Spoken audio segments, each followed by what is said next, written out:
இன்னைக்கு கூட எல்லாரும் முதலமைச்சருக்கு ஆட்சிக்கு நன்றி சொல்லக்கூடிய ஒரு வாய்ப்பு எல்லாருக்கும் வழங்கப்பட்டது. நானும் எல்லாருக்கும் நன்றி சொன்னோம். இப்போது நாங்கள் கல்லூரியில் படிக்கலை, விடுதியில் படிக்கல, ஒரு பாடல் நினைவுக்கு வந்தது. நான் தான் அந்த பாட்டு பாடினேன்.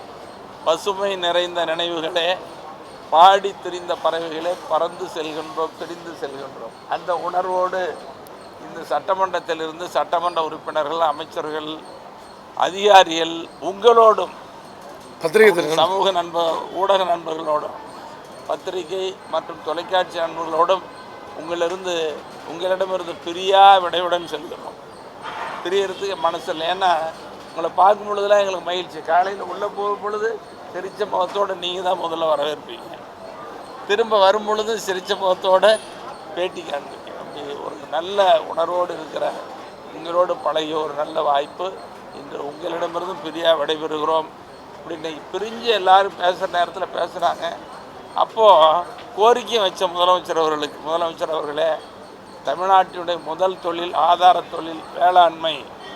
இந்த விவசாயம்தான் உணவளிக்கிற தொழில். இது மழைக்காலங்களில் விவசாய பயிர் பெரிய சேதத்துக்கு ஆளாகுது. அதோட வறட்சி காலம் அடிக்கடி வருது. பயிர்கள்லாம் காய்ஞ்சி போய் பெருத்த நட்டத்துக்கு ஆளாகிற சூழ்நிலையில் கட்டுப்படியான விலையும் இல்லை. விவசாயிகள் வாட்டமாக இருக்கிறாங்க. இந்த விவசாயிகள் நலிந்த விவசாயிகளுடைய வாட்டத்தை போக்குவதற்கு விவசாயிகளின் கடன் தள்ளுபடி செய்யணும்னு இன்னைக்கு கேட்டிருக்கோம். இன்னைக்கு கேட்டோம், விவசாயிகள் தள்ளுபடி செய்ய வேண்டும். அதே மாதிரி மக்கள் தொகையில் சரிபாதியாக இருக்கிற பெண்கள், அப்போ குடும்ப பொருளாதாரம், குடும்ப முன்னேற்றம் என்பது பெண்கள் கையில் இருக்கிறது. பெண்கள் இல்லாமல் குடும்பம் இல்லை. இப்போ பெண்களுக்கு அரசு மகளிர் சுய உதவி குழுக்கள் மூலமாக கடன் வழங்கப்பட்டு வருகிறது. அப்போ அவங்களாம் ரொம்ப தடுமாறிட்டு இருக்கிறாங்க. பெண்களுக்கு அரசு நிறைய உதவி செய்கிற இந்த காலகட்டத்தில் மகளிர் சுய உதவி குழு கடனை தள்ளுபடி செய்ய வேண்டும் என்று வலியுறுத்தியிருக்கிறேன்.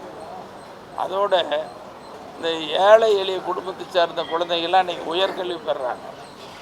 உயர்கல்வி பெறுவதற்கு முடியாமல் வங்கிகளில் கடன் வாங்கி படித்து முடிச்சுட்டு வேலை கிடைக்கல. வேலை கிடைக்காம அவங்க திணறிக்கிட்டு இருக்கிறாங்க. வங்கிகள் கடனை திருப்பி கட்ட சொல்லி தொல்லை கொடுக்குறாங்க. அதனால் ஏழை எளிய மாணவ செல்வங்கள் படிப்புக்காக பெற்ற அந்த கல்வி கடனையும் தள்ளுபடி செய்ய வேண்டும் என்று வலியுறுத்தி கேட்டுக்கொள்கிறேன். சட்டமன்றத்தில் சொல்லியிருக்கிறோம். இந்த 3 கடனும் தரணும். ஒன்று விவசாய கடன் தள்ளுபடி பண்ணோம், மகளிர் சுய உதவி குழு கடன் தள்ளுபடி பண்ணோம், கல்வி கடன் தள்ளுபடி செய்யணும்னு கேட்டிருக்கோம். அதோட நேற்றுக்கெல்லாம் கூட போராட்டம் தொடர்ந்து ஒரு 6 மாத காலமாக போராடிக்கிட்டாங்க. சட்டமன்றத்திலையும் வலியுறுத்தி இருக்கிறோம். இன்னும் சட்டங்கள் கொண்டு வர முடியாதனாலும் கூட இன்னும் தேர்தல் வரைக்கும் அரசு செய்வதற்கு வாய்ப்பு இருக்குது. என்ன வாய்ப்பு?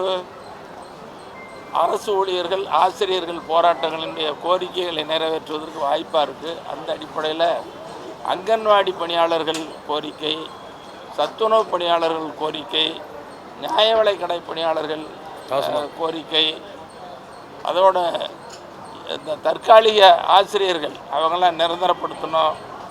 கிராம நிர்வாக உதவியாளர்கள், கிராம நிர்வாக அலுவலர்கள் கோரிக்கை, அப்புறம் ஊராட்சி செயலாளர்கள், அவங்க தான் கிராமத்தில் எல்லாம் அடிப்படை தேவைகளை நிறைவு செய்கிறவங்க.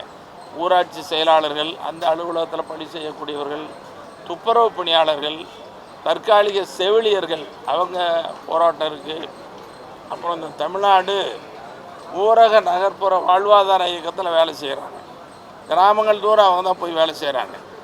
அதில் உதவி திட்ட அலுவலர், வட்டார ஒருங்கிணைப்பாளர், எழுத்தர், புத்தக பராமரிப்பாளர், கிராமத்தில் வேலை செய்கிறவங்க, இவங்க இப்படி ஏராளமானவர்கள்லாம் கோரிக்கை வச்சுருக்காங்க. இந்த கோரிக்கைகளை எல்லாம் அரசு இந்த தேர்தலுக்கு முன்னாலே நிறைவேற்ற வேண்டும் என்று தமிழக அரசை உங்கள் மூலமாகவும் வலியுறுத்தி கேட்டுக்கொள்கிறேன். சட்டமன்றத்திலையும் நேற்று இதையெல்லாம் வலியுறுத்தி பேசியிருக்கிறேன் என்பதை தெரிவித்துக் கொண்டு உங்களிடமிருந்து பிரியா விடைபெறுகிறோம், உங்களிடமிருந்து பிரியா மனதோடு விடைபெறுகிறோம் என்ற நல்ல எண்ணத்தோடு உங்களை பாராட்டுகிறேன், வாழ்த்துகிறேன், நன்றி சொல்லி விடைபெறுகிறேன்.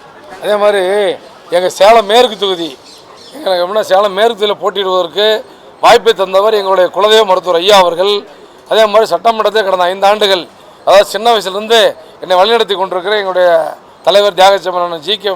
மணி அவர்கள் எங்களுக்கு எல்லாம் ஓட்டு போட்டு 21,500 வாக்கு வித்தியாசத்தில் என்னை வெற்றி பெற செய்த சேலம் மேற்கு தொகுதியில் இருக்கிற ஒருவருடைய காலையும் தொட்டு இந்த நேரத்தில் நன்றியை தெரிவித்துக் கொள்கிறேன்.